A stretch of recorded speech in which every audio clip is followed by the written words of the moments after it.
Welcome to Crescent City with your hosts Natalie Jean and Jackie Zabrowski. My beautiful yet mother. Oh man. I'm surprised you're not sweatier. Wow. So you think I'm not committed to this costume? Yeah, I feel like, That's fine. Although, you know what? I take back what I said. I feel like, don't spill the coffee. That could have been That would have been horrible. You straw. You're trying to get in the way. You little bitch. Actually, I think Bryce is so hot that probably she would be even more beautiful after a dance rehearsal. Well, I think she would definitely look like... Oh my God, it's so difficult. I'm listening. Also, accidentally, Natalie, I didn't even realize it until we were actively playing the game. And I will say that over on LPN soon, if you like TTRPGs, we will start releasing our version of Vampire the Masquerade, where we get to do, essentially, if you have no idea about it, it is vampire improv. And so we're doing vampire improv, and I didn't realize that I essentially made a vampire Bryce Quinlan. Ooh. I made her tall, thick, juicy bitch, red long hair. I mean, definitely doesn't have, like, the confidence of a Bryce Quinlan, as if, like, being that beautiful, but she never noticed she was that beautiful, like one of those kind of ways. Oh, yeah. Does she have a sapphic sire? You're damn right she does. Mm-hmm. But we're not talking about vampires right now. As I was describing her, because I hadn't thought about what she would look like physically, and then I started describing her to Jared, and I was like, this is Bryce Quinlan, and these boys here don't even know who Bryce Quinlan is, so I couldn't even bring it up. Well, some of them have been her. Yeah, they have been her. So it's like you should get to know the person you've been inside of. Or penetrated. Yeah, penetrated by. Like I was with you 100%. Her.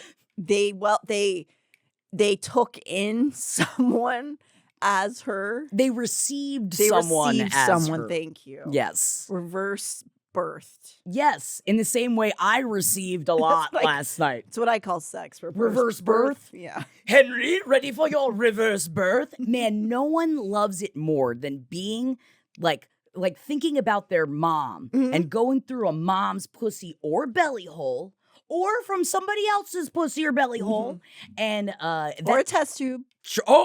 Wherever you're getting your goods, that's what you want to be thinking about right before you just slide into the horny base. Unfortunately, I think some people do think about that. Intrusive thoughts happen to everybody, guys. Everybody, we're not here to just stop what happens in our brains. Sometimes things come up. And what do? You recognize them and you go, goodbye, and you send them away. It's true. Apparently that's what you're supposed to learn in meditation, but I've never really meditated for longer than like 2 minutes. So I imagine if you did, you would get to that place. I recommend Transcendental. I'm sure I've said that before. Mindfulness meditation does not work for me. Some people can do it. I can't. Transcendental meditation works for me, though. Get into it. But also, so does drugs and medication. Yeah. Doing tutors. Trying to get through the day. Like tutors my dog. Life. My dog is on a bunch of drugs right now because her back leg is all jacked Giving up. her a bunch of Blocaine. She don't need it. No, opposite. Yeah, no. Honestly, she's got the fun drugs. Have you tried to sip off the top a little bit, Natalie? No, I'm scared. Come on, get the puppy pills. Say, come on, bitch, share it. You're also having to go through this while Carmi is knocked up at home. I think you should take a little... It's a liquid. We have to try to catch your mouth. Oh, yeah, I bet. Do you love doing it? And you get to do it twice a day? That one's... No, that one is twice a day, yes. Yay! Yep. I love to get a little mouth to listen. I just love when my dog's frightened of me. It's my favorite. Natalie, I think we should talk about this. I don't Natalie, like it. You've been scaring everybody at the network, and we know that you like to scare the dogs, but we're scared now, too. Dog scarer. That's why Boo's not here today. Oh. It's because Adam knew that you were going to be here. That's we couldn't have Boo in here. Why do you Boo's do? been Why? taken away from Why us. are you doing this? I know I started it. Where is Like- he? Adam, give us Boo.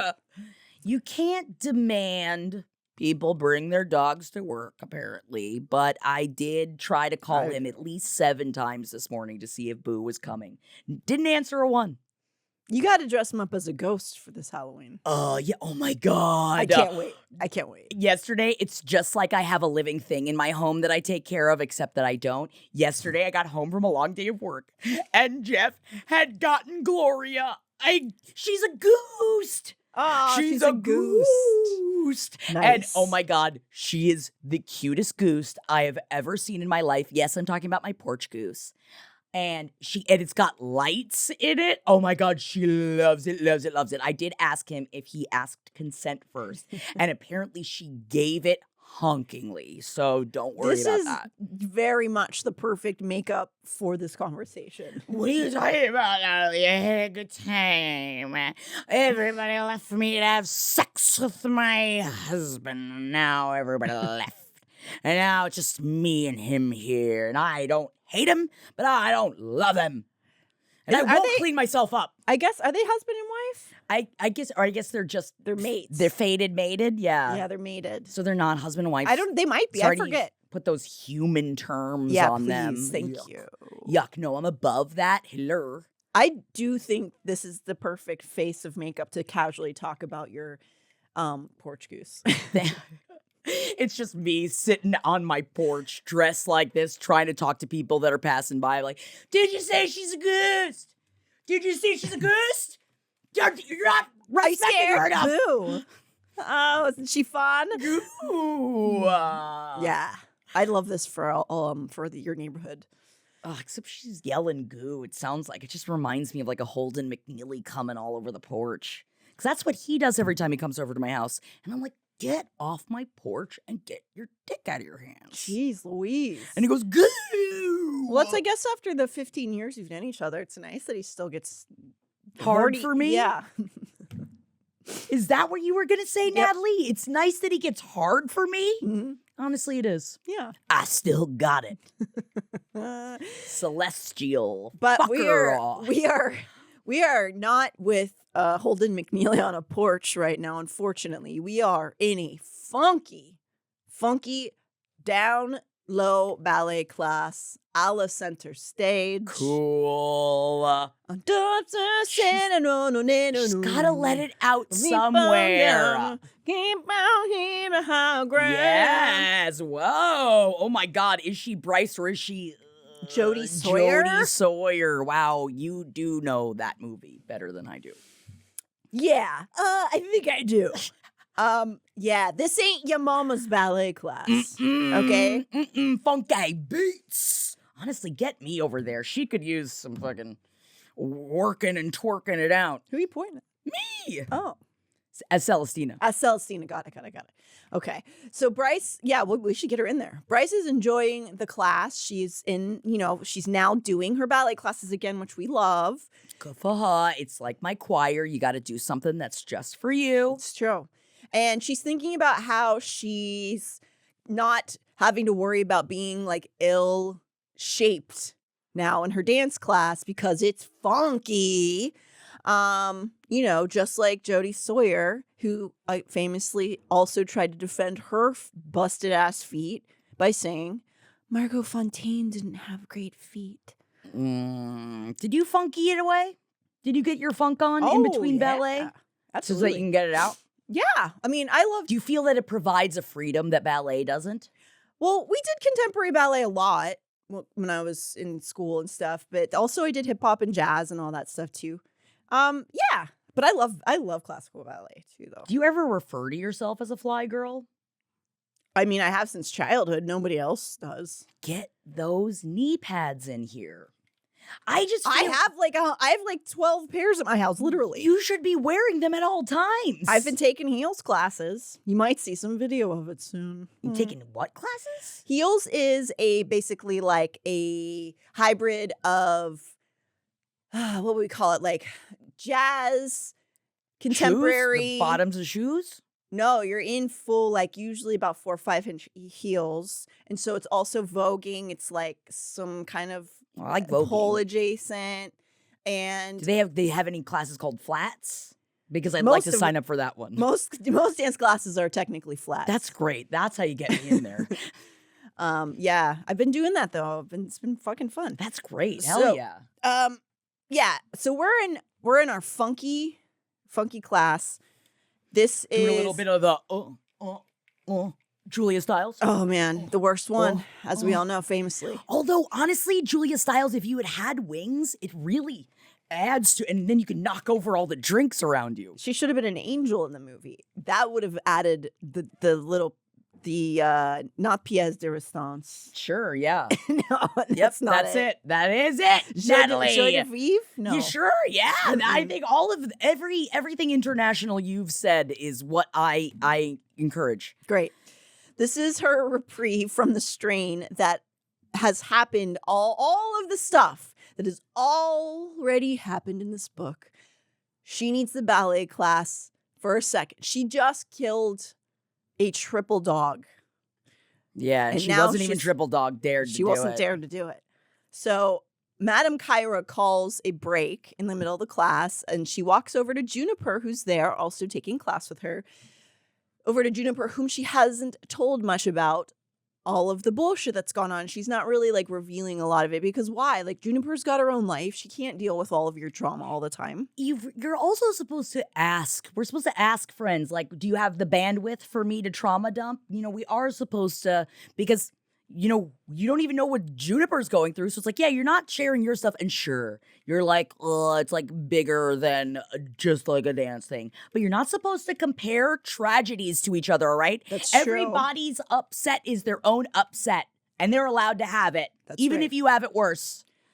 Although Sometimes it's hard. you can also talk shit on somebody's blowing their own shit up to be. You can go like, okay, girl, Okay. did you hear? Oh, her life's hard. Okay. Okay. I mean, yeah, to other people. yeah, I mean, other- talk behind their Talk back. about their backs. That's fine. Yes.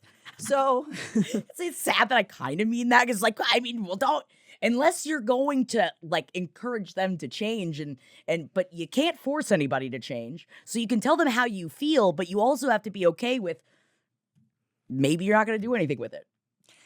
So just throwing that out there. it's a good reason to have, you could say this to your therapist also. It's a good reason to have a therapist and be like, these are the toxic thoughts I've had this week. Let me get them all out and leave it here like a lockbox. So, or you just get a podcast. Do you have a microphone? Just get a podcast and you just say it into a microphone. Say it into a microphone. So she sees that Juniper, she walks over to her. Juniper's on her phone and she's kind of frowning. And it turns out when Bryce inquires what's going on, that despite the company saying they weren't going to promote anyone this year, the ballet company, another dancer has been announced to be moved to principal. Are we serious right now? Pissed. Because you're supposed to like work really hard to get there and then you just get it at a point, right? No, I mean, you just have to be like exceptional. Just like you can work your fucking yourself to death and still never get to principal. You just have to have that it factor. Oh, I love it. I love having, you just have to be not like the other girls. Kind of, unfortunately. And the thing is that Juniper has that.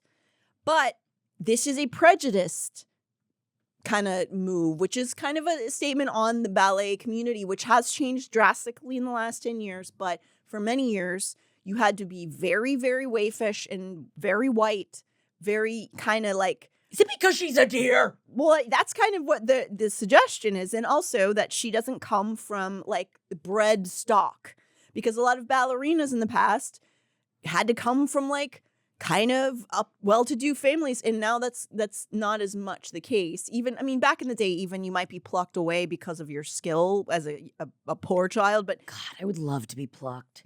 Nobody ever, plucked me. Yeah, nobody was begging for these talents over here. just really try.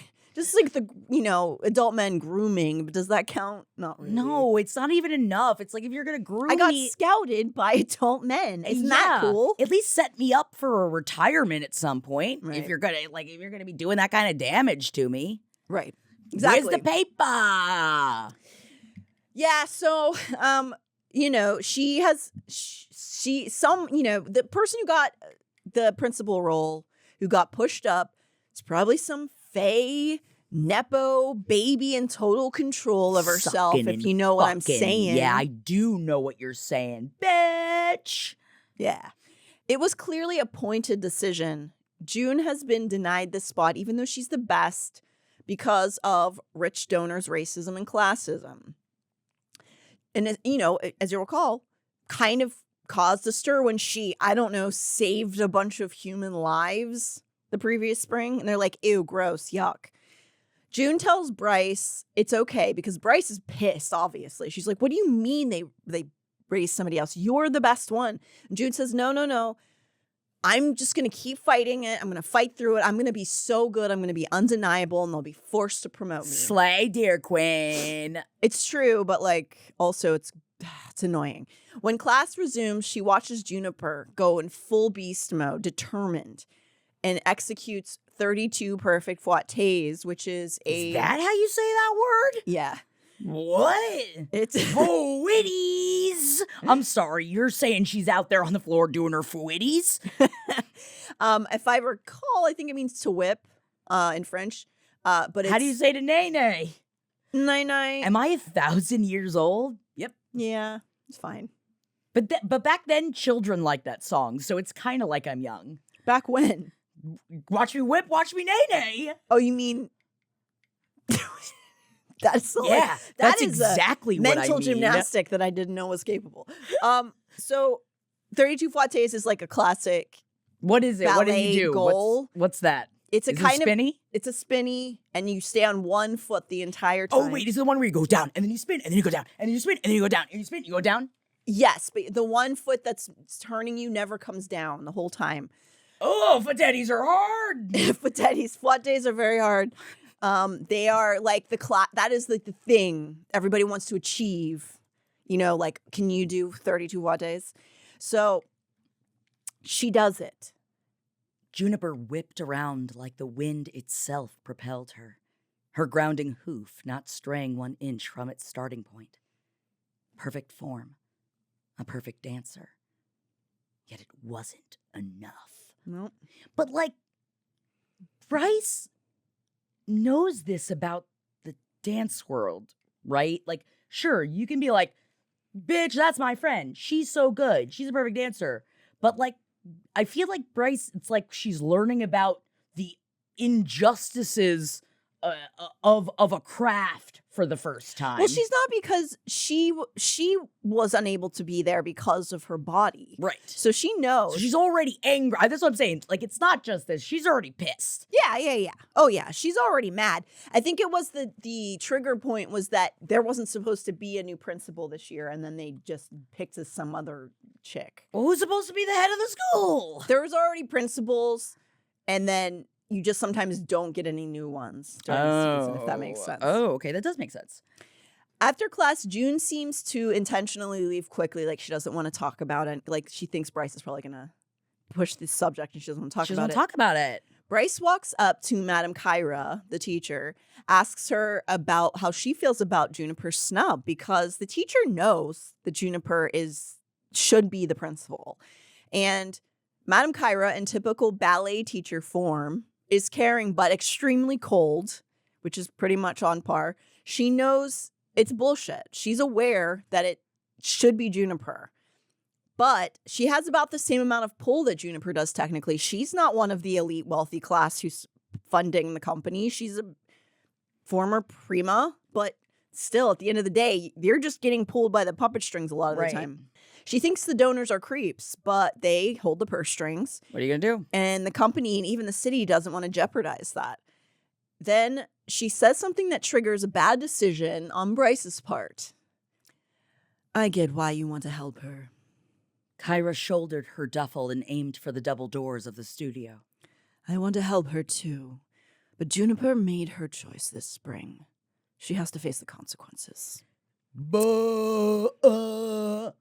That's a pretty fucked up thing to say, because her choice was to save lives. Yeah, and her choice was also to make a good decision for herself. And this was the one that she wanted. And it was her choice. Very, very harsh world. So Kyra... But also, just imagine, I guess she's under a good amount of weight if she was like, I'd like to choose to not have this on me right now, right? Of like not being able to do it.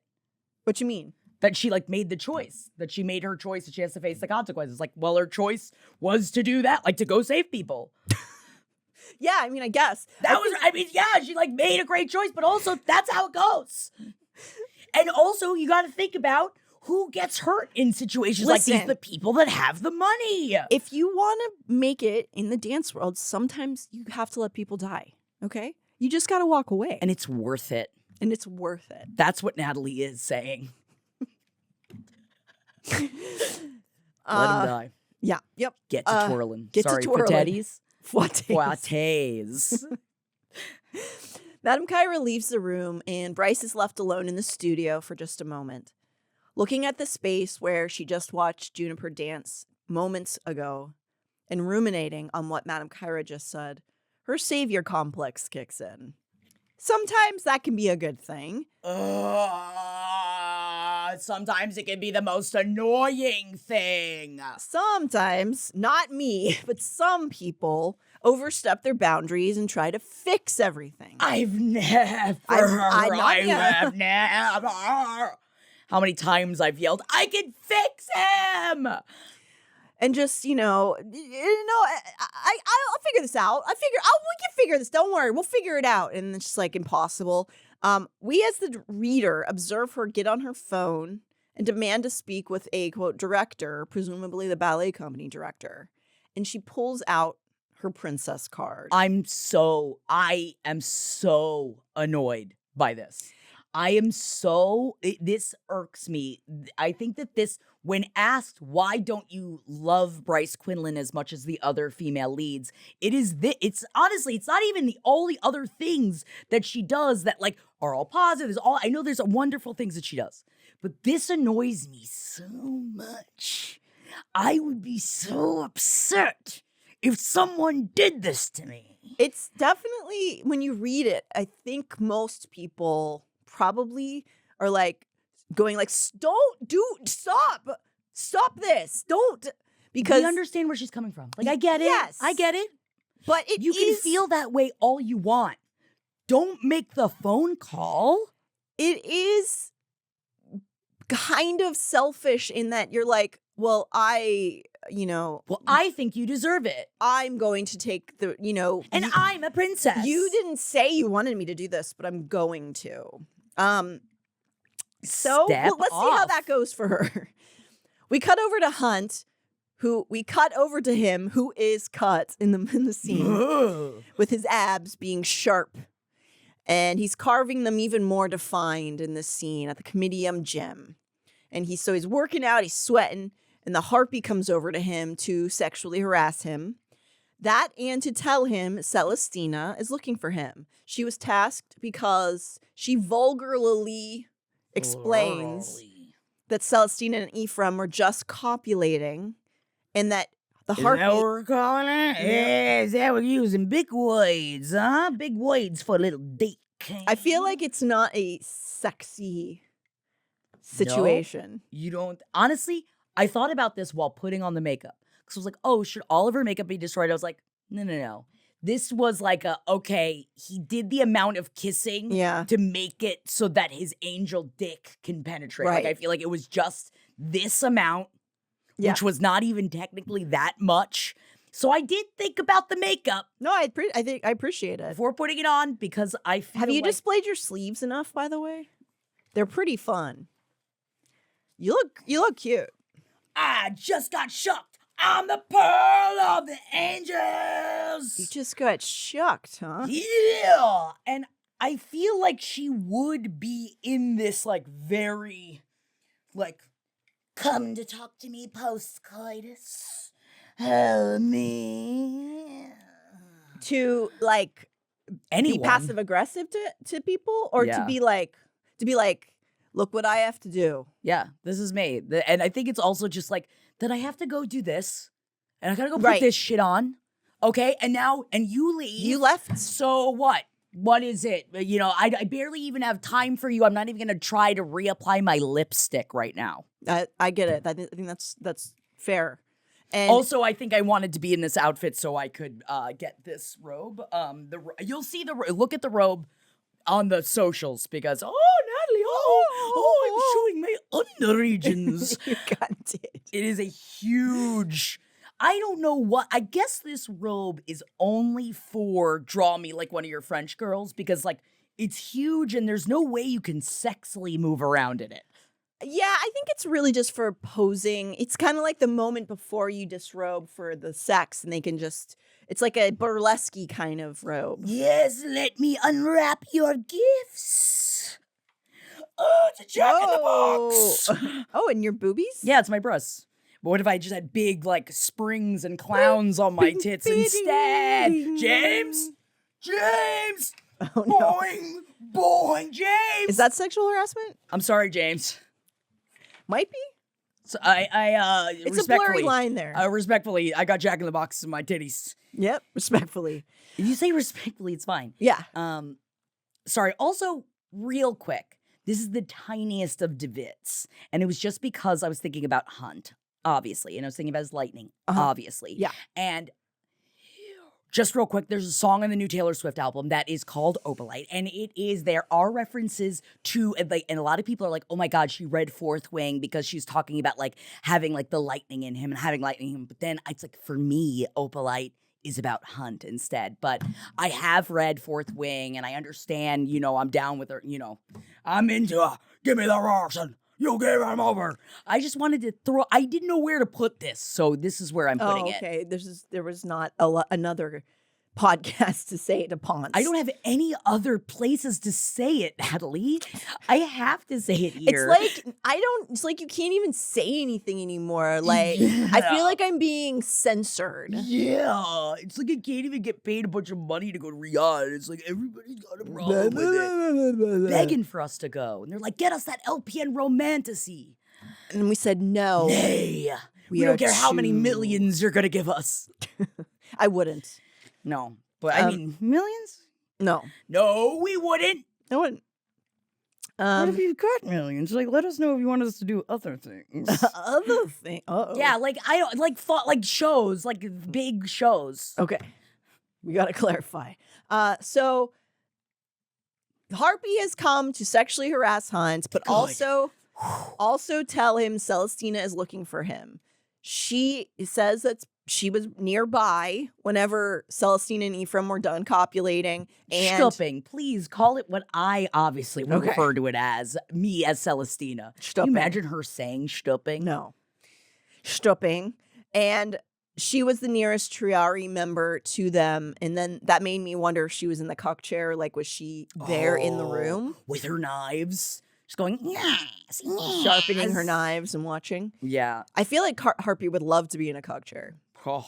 Creeped out by her, Hunt tries to walk away and make his way towards Celestina when the Harpy sneers that she was to escort him, basically saying, I was told that I need to watch you and to get to like walk to the office, which is not a good sign. No, when you have to be walked to the principal's office, yeah. that is you're looking to be a runner. Yeah. Especially it's like when one of the bullies is taking you to the principal's office. Like, oh, and you trust this bitch to do your bidding, but you're upset with me? Well, also, maybe the Harpy didn't fucking peace out, Hunt. No, she didn't. We're about to find out, I think, what kind of Archangel Celestina really is. Because, again, she could be the way she's acting, or she could be an Archangel, and he might be about to be, like, having his foot severed or something. Sorry, I put the wig behind my ears and I realized I'm giving Dopey. Like, Dopey just got stuck. Oh, wow, where did that come from? Oh, I can't believe it. My little pain is so small. Oh, do I help her with the birds? Are you being Dopey the Seven Dwarfs? The Seven Dwarfs. What does he sound like? It's like that. Did he talk? I don't remember. I couldn't remember, so I just kind of made up what I imagine he sounded like. That was insane. I want to say he was probably like, gee, gosh. Probably. Snow White. Yeah, something audible and that's not gonna shriek and scare children. Yeah. Like. It does. It only because it pushes your ears The out ears a little so bit. forward. Because there's so much weight behind it in the wig. with the lipstick. Dopey, what have you been doing? Oh, I didn't mean to. I gotta do your makeup again. I'm again not sure what the correlation is to Dopey, but it's fine. Does he have side ears? They think he's got big ears. Yeah, he's got big ears. He's got big ears. Okay, I believe you. We have to continue the story. So, I think we're about to find out how much danger Hunt is in. Okay. Hunt is relieved, though, at the same time, because the harpy taunts him about how this is probably about bailing on Celestina during the welcome meeting that just happened.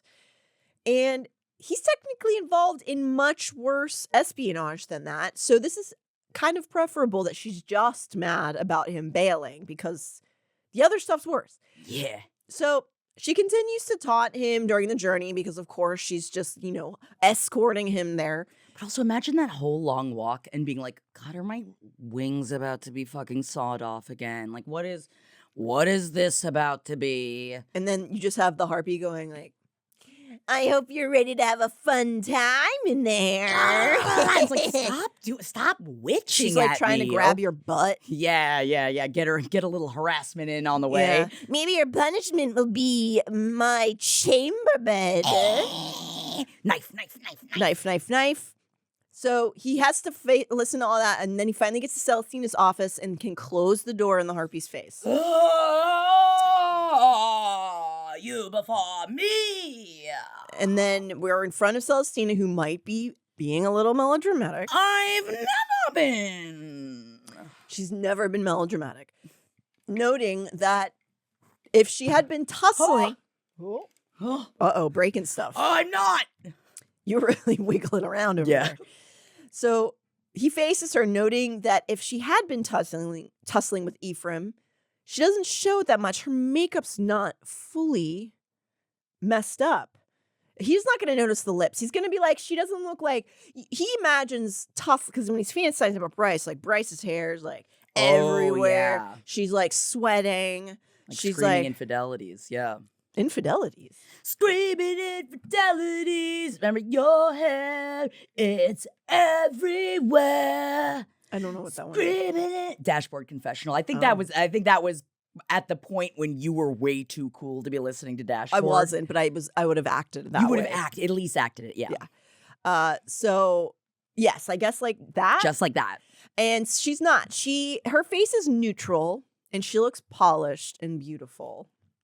Just like that. Also, I feel like Hunt would look at lipstick like this and be like, maybe it's like a choice. Fashion or I don't know. She likes looking like that. Yeah, I don't think he would understand. She asks him about why he left, not revealing much in her questioning. She's trying to keep this sort of like, she still can't tell what she's thinking. But you get a sense of her disappointment. She asks if his leaving had something to do with Quinlan. He doesn't deny it.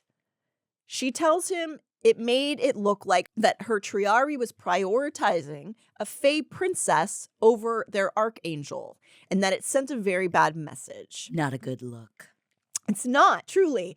And she knows that they are in an intimate relationship of sorts. And she's allowing it. But to some observing, it would just look like her Triari is not loyal to her, which I get would be a bad thing for, like, a high figure? The esteem of her. Yeah, because also it means she's vulnerable. Like, if you don't have the trust of your Triari, like, well, then you can be gotten at, I would assume. Yeah, especially because she got sent from a small island to this huge city and that she's being observed by everybody right now. So I'm just an island girl trying to get by in the world. As long as you're not an island boy. I heard what they get into. Wow, kissing brothers. Yep.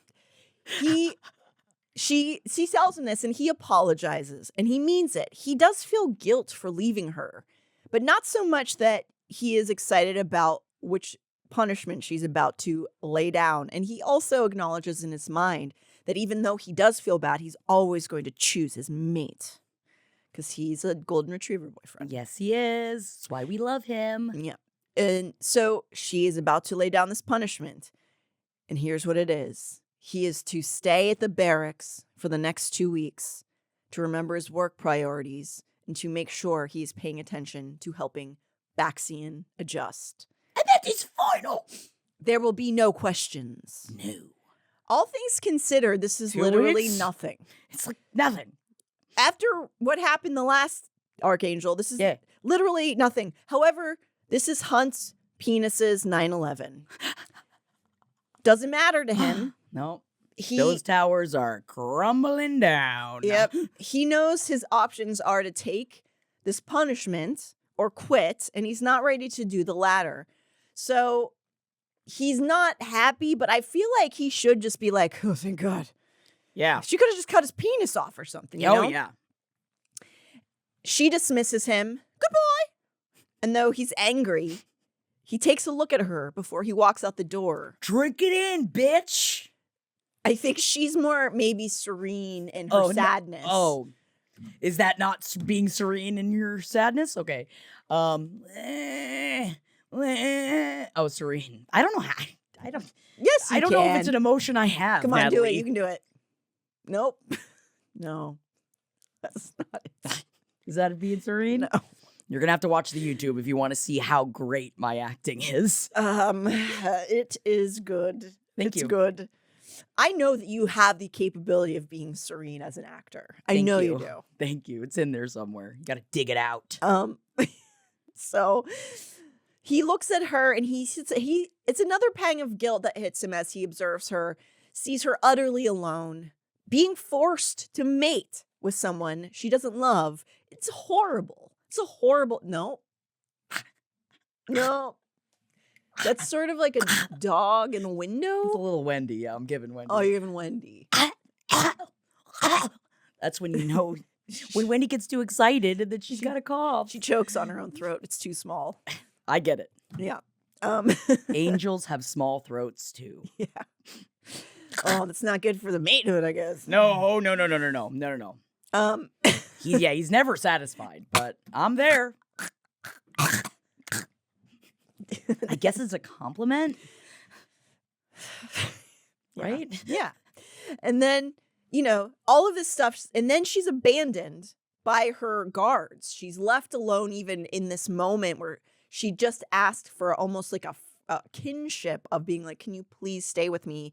I'm very nervous about this thing I have to do. And he feels terrible about it.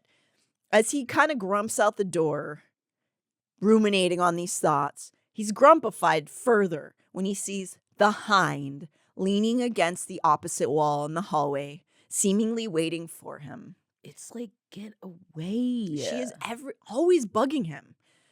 All of them are. What, do they not have anything to do at their office? They're just constantly going around Hunt being like, hey, Hunt, remember when we tortured you for a century? But also it's because, like, I feel like they need to go out and have other experiences. Like, it's like if you're only on tour, comedians say, then you're only end up writing jokes about airports. You got to go out and live, or else what are they going to talk about? Yeah, they're just going to keep bringing up the hundreds of years of torturing me.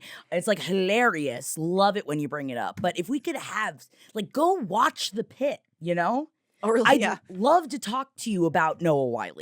Yeah. Well, I mean, you don't want to put, the harpy you don't want to put on the street because she's very, she's got Roman hands, Russian fingers. Hey! You know what I'm saying? You need to get her one of those, what are those called? What is the eye thing called? Eye patch. No, the videos inside it. Watching videos. Minority Report. Oh my God. What is it called? A-Vision. Technical eyes. The thing got eyeballs. You VR. VR headset thing. VR. You get one of those things where she can just watch porn like Bert Kreischer does and makes a bunch of money as he sits there watching porn. And in VR, you could be in the porn. Yes, and then she can just go in there and do that, Have a time. Then she can put it on a podcast and make $100 million. Make that content, bitch. So... God, if we had a Triari, think of how much more content we could make. Like, you hold this, you make sure my makeup's good, Oh. you make, like, having them as, like, a forever team. Like having like your beauty squad I and guess I just want to be a Real Housewife because they all have their own teams, you know? Yeah. All right, I'll be a Real Housewife. Okay. Okay. Well, Begging for it. okay. So we're back with the Hind. He is annoyed, obviously. His distaste for her sends him into his memories of their shared history. He knows she's deadly in so many ways. We're learning a little bit about the Hind in this moment because she's still kind of a mystery to all of us. And he's thinking about when he first met her, and he knows how deadly she is. And yet, when she arrived in Sandriel's grip, he had preceded her, by the way, so he had been there first before the Hind to take her role as spy master. She was so very young, had just made her drop, and didn't have an extraordinary amount of magic, and yet she was put into this very difficult role in the Triari. So doing the math, she's 47 in these books, meaning she'd been with Sandriel somewhere around 25 years to Hunt's century. So relatively new, beyond her dare-shifting abilities and her cunning. It's not fully clear how or why she was scouted for the spy master role. Bitch got plucked. Yeah, but someone given that role in their early 20s is someone to be afraid of. She must have something in there. Something. Like Big Balls. Yeah. Remember Elon? Remember Big Balls? Got beat up? His balls got hit? Like a punching bag? Just thinking about the dystopian country we live in. Oh, gotcha. There was a kid named Big Balls who was scouted for the government and stole all our information, and his name was Big Balls. Wow. Yeah. You'd think to always trust someone named Big Balls. I know, especially when he's like 20 years old and runs in the government. So he tried. So this is Lunathian's Big Balls. I'm saying is the Hind. So he tries to sideswipe her, make his way to the elevator, tries to ignore her, but of course she follows him and begins asking a very specific set of questions about very specific Lunathians. She follows him into the elevator, and she's suddenly very curious about Rune and Ithan, and Tharion. She just seems to have, what do you know about Ithan? Oh, how about Tharion? That obviously is suggesting that she knows about their little meetings in some way. Hunt is panicked internally. What does she know? How does she know these things? But he's calm on the outside, or at least he thinks he is. I don't know if he actually looks calm, but he's the Umbra Mortis. He must be able to have a mask at this point, right? You'd hope. I'd hope so. Her small, bland smile raked down Hunt's temper. An unusual group, even in a city as progressive as Lunathian. An angel, a wolf, a fey prince, a mer, and a half-human whore. What? Hunt growled at the last word, rage shaking him from his dread. It sounds like the start of a bad joke. She's not wrong. She's not wrong. I would love to hear her try to attempt the punchline, though. Just say that where she's trying to be so menacing. It's like, yeah, in the bar, and then they drink together. And the mer asks the half-human whore, which half is the whore, the fins or the top? Oh, funny, isn't it, Hunt? It's like, you really didn't stick the landing there, but No. all right, I'm gonna give you this one. That's right, you will, because I'm the Hind. And I'm behind you, and she starts grabbing his ass. Whoa, that's the harpy's job. Yeah. He does his best to seem unbothered and tells her it's because Bryce has a great gaming system. That's why they all hang out together. She laughs at him, Unbothered. telling him she always finds out what she wants to. I would do that every time I was trying to be menacing. This is why I can't be menacing. Somebody was raised by Ace Ventura. Yes, and I know he's like, we're not supposed to watch the movie anymore, but you can still make all of the say all the phrases you want. You can't. It's already in my brain forever and ever and ever. I'm gonna start talking out of my ass if you want me to. I'd like I don't know how it's going to help the podcast. The BUTTCAST. Yeah, podcast. Man, we would get a lot more hits. All right, get it out. Yep, thank you. Hunt is rattled by this, of course, but outwardly he goes, great, looking forward to it. Finding when you find all the things out about us, because we're not doing anything. They reach the floor where they're getting off the elevator, and as the doors open, they come to face with Baxian again. Get a hobby. What do you go play pickleball? Huh? Little paddles. Everybody loves it. It's called pockleball there because it's different. Because it's different, but it's not that different. Pockleball. And then, so he and the Hind tense at one another, looking like two competing cats. Hunt is startled to see this. He doesn't expect the two of them to see each other and go like, you. Because they were always on team torture Hunt. Yeah. They've been, The Hind almost cringes away from Baxian. What the hell is that about? He's not used to seeing the Hind cringe from anybody. As he kind of hightails it away from both of them as they sort of face off from one another, he hears the beginning of their confrontation. The Hind taunting Baxian for disappearing the previous night. Baxian telling the Hind, well, you don't have to worry about it because I don't work for you. Her voice was smooth as silk. Not to me or Ephraim, but you still answer to the Asteri. Her true masters. Whose will is mine. Hunt's stomach churned. She was right. And he'd do well to remember it before it was too late. Well, if you remember, last with Tharion and Ithan, they were about to call on something called the Mystics. They were trying to figure out, they both wanted these things. Ithan wants to see Connor, and if you remember when we last left them, he had a very good idea about jet skiing in front of the gate in case Connor was standing there. Have we even looked? Maybe if I just swim by, he's going to be there, and I'll just be like, Connor. Honestly, it's just sad. It's more sad than anything. I'm just like, okay, bud. Yeah, you want to go look? Yeah, we're in the middle of a lot of things, but yeah, we can go look. It is sad, but it is also irritating to me. I understand he's grieving and he's trying to get closure, but there's other stuff. Also, what are you going to do after that, Ithan? You're going to see him and then what? Then what? Put all the annoyances in one chapter, I guess, SJM's editor told her. And she's like, how about we just condense it to here? And you're like, well, what if I spread it out throughout the rest of them? And it's like, okay, yeah, just keep making them more annoying. Yeah.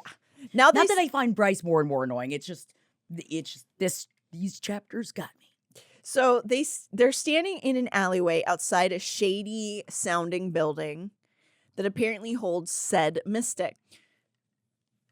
So this is where we are at the beginning of chapter 38. We are standing in this alleyway in front of this door. Tharion and Ithan are there to see the mystics. Bryce has joined them. She's been informed of their little plan, and she is not happy about it. She thinks it's a trash idea, but maybe she recognizes that many of her ideas are trash, and who is she to stop another? Yeah, let's think about that for a moment, Bryce. Yeah, so she's with them. They're about to go into this mysterious place. It's just the three of them, as Hunt was not answering his phone or with her POV. They ring one of those old-timey bells, you know, where you go like, and you pull down on the chain. Oh, I was thinking more of like a Quasimodo, like, That would be intense as a doorbell, but maybe. Honestly, wouldn't that? Maybe you guys need that doorbell. Okay. In the front of your house. And it's like, and if you aren't strong enough to ring the bell, guess you're not strong enough to be our friend. I love that. Find one for us. Right? No admittance to the house until you ring the bell. So that's what I think it sounds like. And the door itself sounds honestly sick. I want this door for our house also. It's a carving of their solar system. And the planet Thur in their solar system is hiding the peephole. So when they ring the bell, it swings open. And after a moment, A sketchy old eyeball appears inside of it. Tharion pulls out his credentials, and the guy opens the door. He says, basically, I'm with the Blue Court. She takes out a fish and was like, see? Fish. So the guy opens the door for them. He says, this is official government business. The trio walk into a darkly lit... Official? Official, Sorry, yes. I'm sorry. The trio walks into a darkly lit open space. A gray-robed old male stood before them. Not human, but his scent declared nothing other than some sort of veneer humanoid. His heavy white beard fell to the thin band of rope that served as a belt, his wispy hair long and unbound. 4 rings of silver and gold glinted on one of his withered, spotted hands, with small stars blazing in the center of each, trapped in the nearly invisible glass domes. I also want the rings. With the prisoners? I want, yeah. But like bad ones. Oh, they were like in jail? Yeah, like not like, because I don't like your ideologies. It's like more like, you've been bad to me, and now I keep you on my ring as a tiny little bound.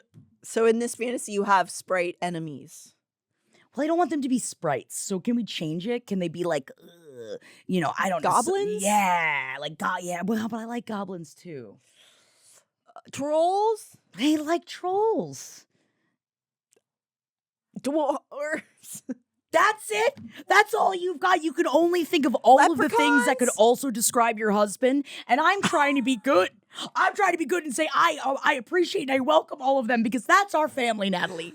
That is our family. Wow. Leprechaun? I mean, again, your husband. What things you want in there? Like, spiders? My problem is that yeah, honestly, sure. Okay. How about the ones that do the spider silk? That's what I would keep in there. The big ones are gargins, the big ones in Throne of Glass I can't remember that make the spider silk, and those are the ones. But then, like, I'm nice to them inside. Like, they have a whole like free heaven for spiders in there. It's like all web, all mountain and tree, and that's good for them. Stygian spiders. Stygian spiders, thank Stygian you. spiders. Stygian spiders. I will Also keep known them. as Konkui. But it would be great. Oh my god, if my rings, I can go rings, and like, and I'd be like, oh fuck you, Spider-Man, and then I'd spider silk at him, and he'd be like, but it's not coming from your wrists, and maybe he'd be scared of where it's coming from, but he'll never know because he'll never get me. Wow. Okay. Well, we've worked that out. Thank thankfully. you. Those rings, by the way, the guy that they just described sounds like a stereotypical wizard character, from one of these.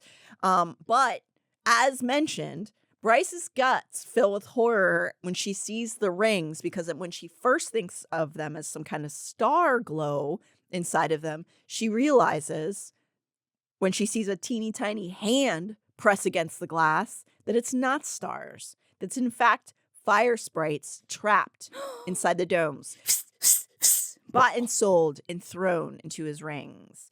I always envision the sprites are bigger than that, and so I think that they must be shrunk into the rings, right? Because I think they're more like this size, like I don't know. This is a shrinking process. 4 inches. Yes, that's why I was thinking of the Stygian spiders, because in my brain there is a shrinking process involved to making the rings.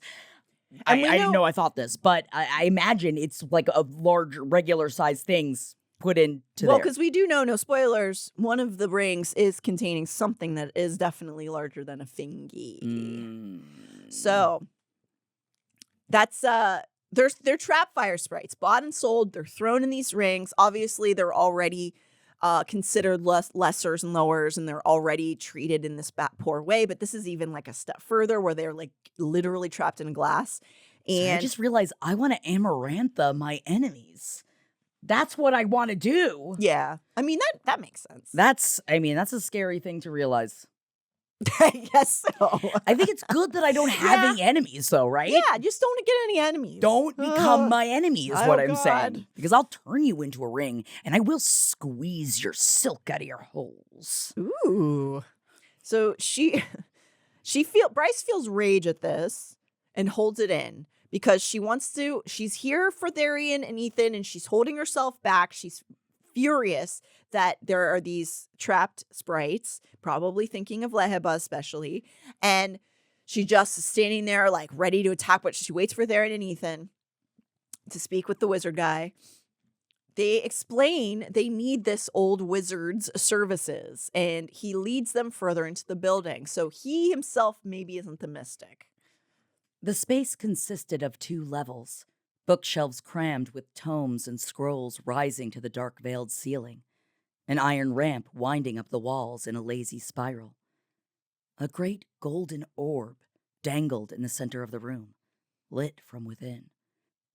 And beneath them, in tubs built into the slate floor. Oh, sorry.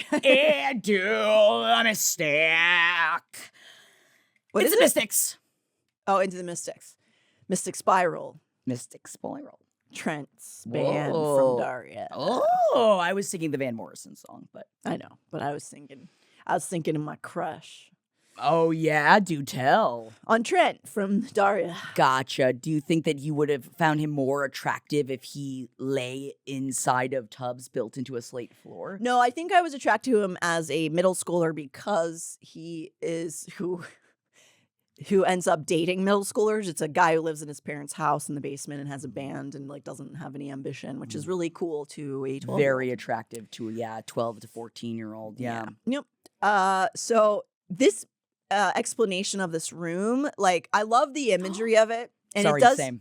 Yeah. So I put this in this script that the pods that she mentions, I always think of the hypersleep pods from Alien. That's what I envision them in. I thought the same thing. Oh, In okay.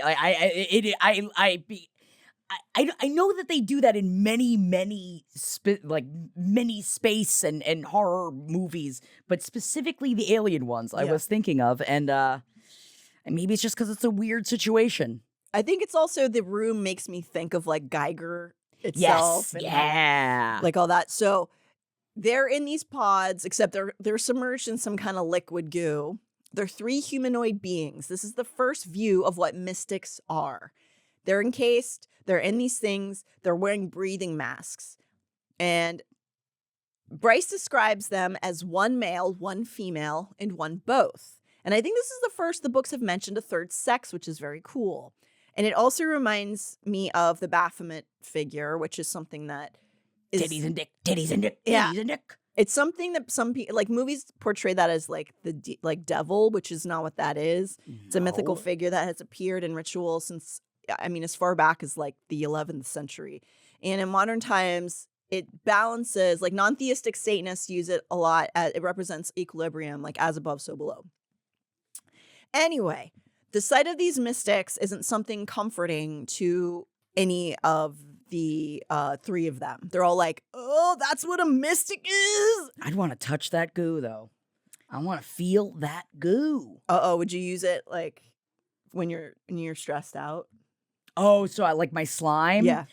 You really, the way that you were gripping down, I was like, to jerk off? Yeah, I don't think so. You could try that too. Because I feel like, honestly, I feel like I would be so busy thinking about having to, I guess when you become a mystic, you're going to have to like suck that back into you at some point, and that's got to be a difficult process. Swallow, suck this goo. The goo. Why? I imagine the goo goes into you.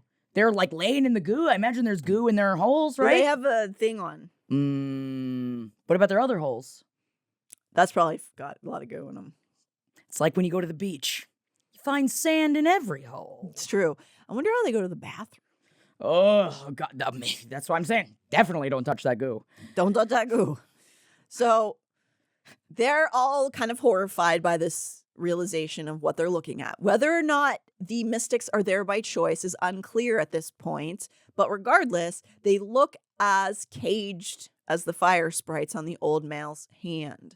Nervously, the trio tells him that they are on a tight schedule, and the old male nods and begins to ascend a spiral staircase that winds around the rim of the round room.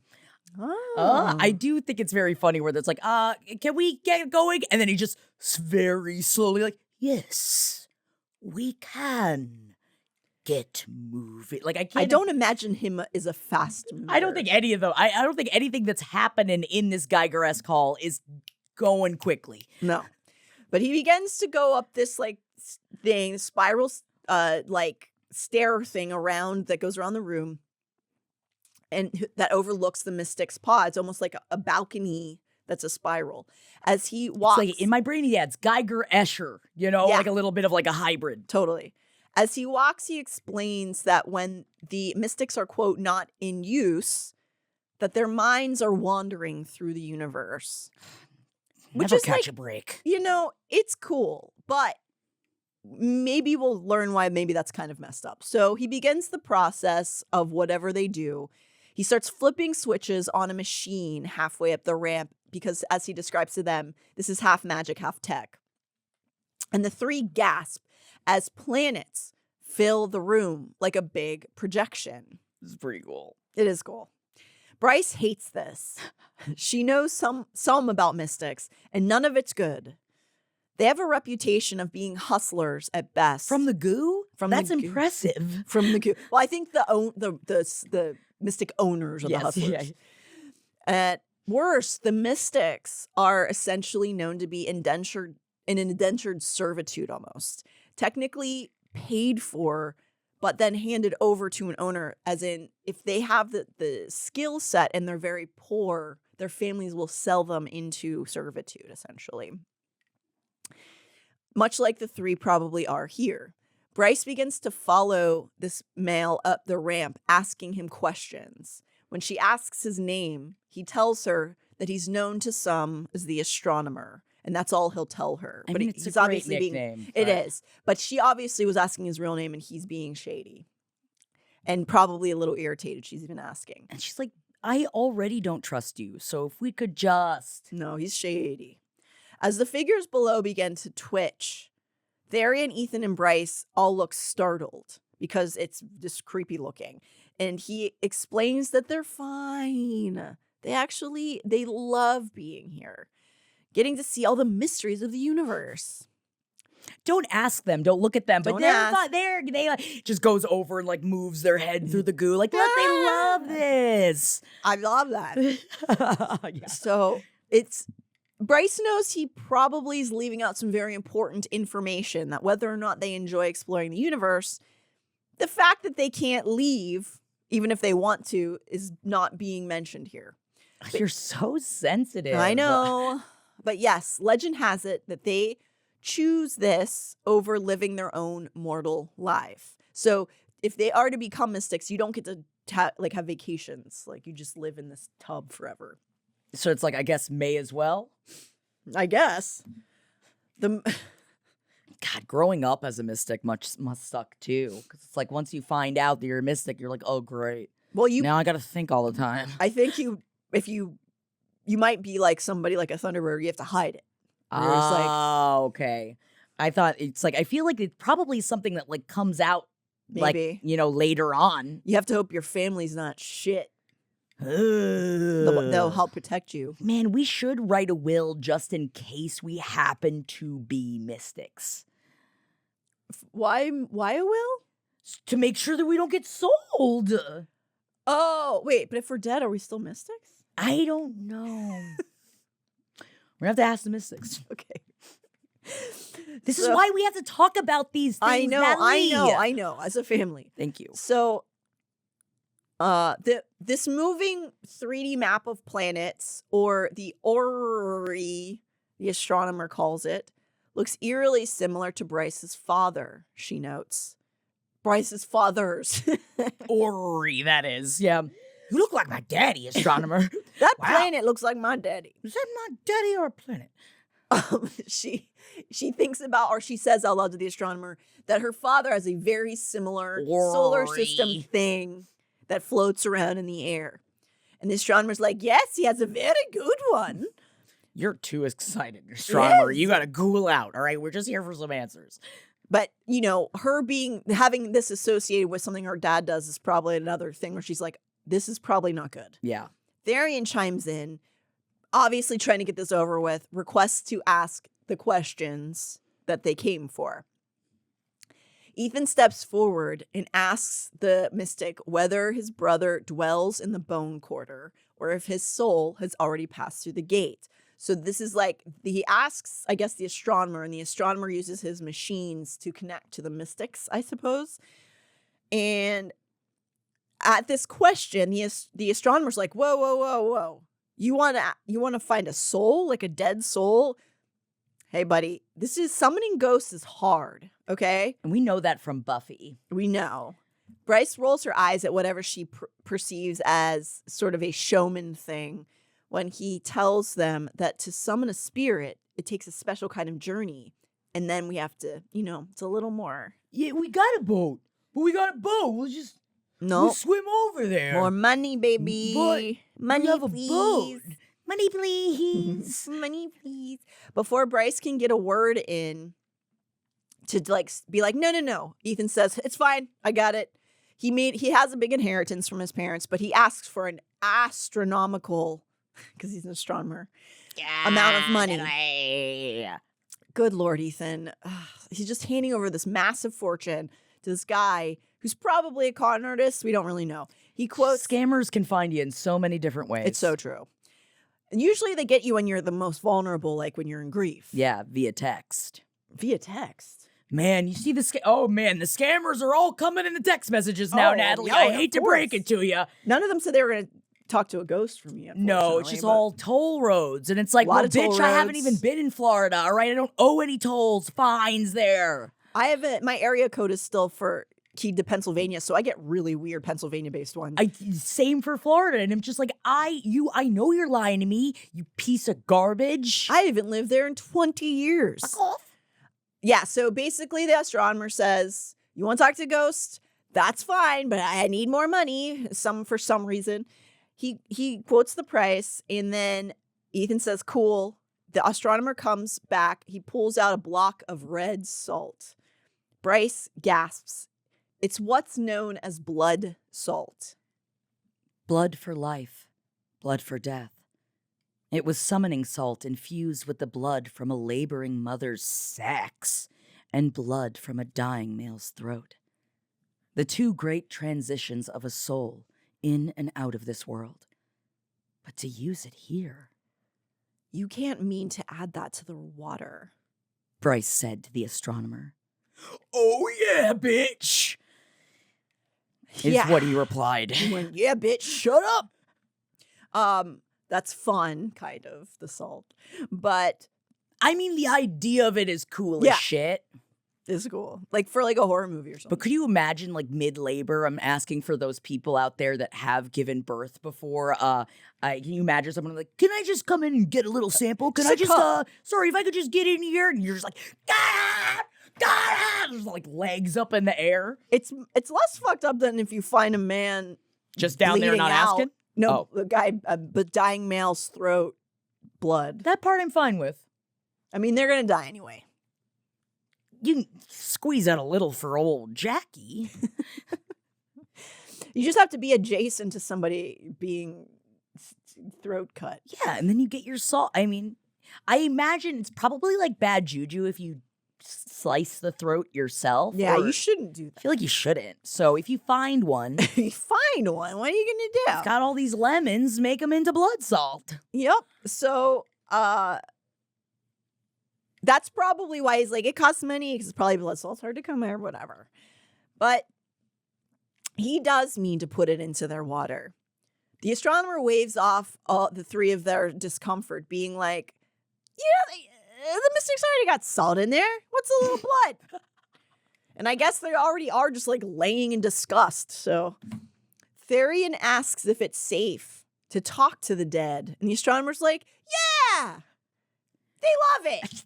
They love being bothered in the afterlife. Yep. Oh, yeah. Mm-hmm. Yeah, it's cool. They like it. Begging for it. And Ethan is like, I'm just like, Ethan.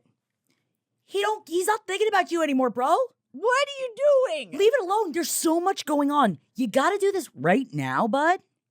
There's no way this is safe. But it doesn't matter at this point because the astronomer pushes a button at this moment and the floor slides away. So it leaves the tanks hovering over in an undeterminately deep abyss underneath them. Also, again, very scary, very cool. It is cool. But that floor leaving also has Bryce, Tharion, and Ethan stranded on the ascending ramp The front door is too far away from the base of the ramp to jump to. So basically, it's just like they are kind of trapped there because they don't got no wings with them. So the mystic... What happens, Celestina? This is what happens when you take Hunt away, okay? And he's going to be gone for 2 weeks. They don't have any wings. What are they supposed to do? I don't know. The mystics begin to jerk in spastic motions, and the astronomer cheerily tells the three of them, Tharion, Bryce, and Ithan, that this may take a long while to find a soul in the universe. The astronomer operates a sort of switchboard from his position, and the solar systems kind of switch out. So as the mystics are kind of like looking through the universe, he's sliding through all these different solar systems, which is It's cool. As they wait, the astronomer explains that the mystics are responsible for the first space maps and that they have gone places that none of us can imagine. He claims that in the sublevels of the Eternal City, the Asteri have maps that extend beyond even what he knows. Bryce thinks about how Hunt has been down there and wonders if he's ever seen them. God, it's got to be things like that that's like, Bryce, do you realize how much Hunt has seen and has experienced that you'll never know about? Yeah. That, like, it's already difficult enough to get to know somebody when you start dating them, but imagine having to catch up on hundreds of years. At least for a couple decades of that He was being time-wise, tortured. he was just like sitting in a dark room. Yeah, he was being tortured. So there's only so at least much. there's that. You know. So they're just like, he's rattling off these fun mystic facts while they're looking around. And as it's happening, absentmindedly almost, the astronomer's like, hey, oh, look, the male mystic has reached hell. And Ithan reacts. Why did the male mystic go to hell? Could Connor be in hell? As the astronomer continues, he looks at the screen. It's basically the screen he has in front of him is transcribing the conversation that the mystic is having with the beings they're reaching out to in the universe. Cool. Honestly, it's like the Zoom AI, you know? It's like when they track your... I haven't used it because I'm scared of robots listening to the meetings. And you know what? It feel good to confess that. Yeah. And try to limit use of AI in general. It's garbage. I mean, for all of it. A lot of it. But I forgot what I was going to say after that. That's it. Wow. The astronomer's AI. The AI is... Astronomer.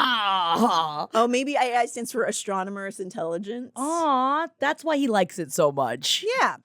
So they look at this machine that's transcribing this conversation between the mystic and whoever's in hell in this moment. The mystic asks if Connor is here in hell. The creature that he's speaking to says no. The three of them, Bryce, Ithan, and Tharion, are all relieved to hear this. But even at this point, the astronomer's like, then why are we here? Why did you end up going to hell? That's strange. The mystic asks the creature who he's speaking to's name. And it is revealed that he is speaking to Thanatos, the prince of the ravine. Man, these princes really be meddling in a lot of stuff in Lunathian. We just keep running into these princes. Why is the prince of the ravine here right now? I feel like once you're a figurehead, you know, you've got the time. Like, you did all the work to work all the way up there. And then it's like their own retirement. I think it's like when they bored. Yeah, it's like when boomers get on Facebook too much and then they like get a bunch of bad ideas. Exactly. This is his version of sending on chain emails, you know? Yeah. The prince also seems to be confused as to why the mystic is there. So nobody knows why the mystic went to hell. The prince is like, why are you here? The mystic asks if Thanatos knows where Connor is, or if he is in the bone quarter still on Lunathian. Instead of answering the question, Thanatos wants to know who's asking. The three of them read the mystic's response on the teleprompter thing. A wolf, a mare, and a half-fae, half-human female.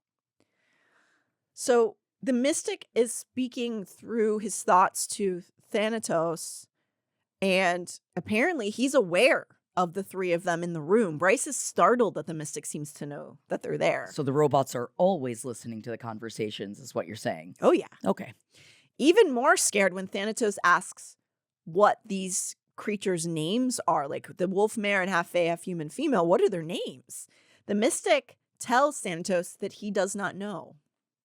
Another long pause. We need to stop this.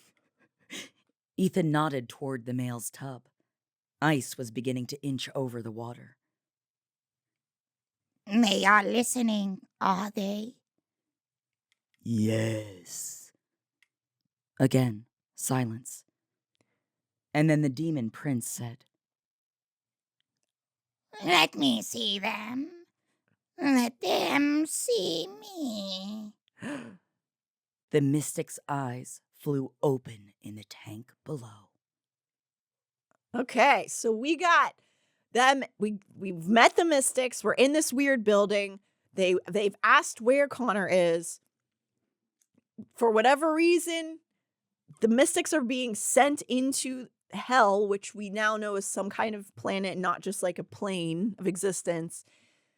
They don't know why. Nobody knows why the mystic went towards hell. The prince of the ravine is now like, hey, Probably what are you gonna doing here? I yeah. want to see who's asking. And something just occurred.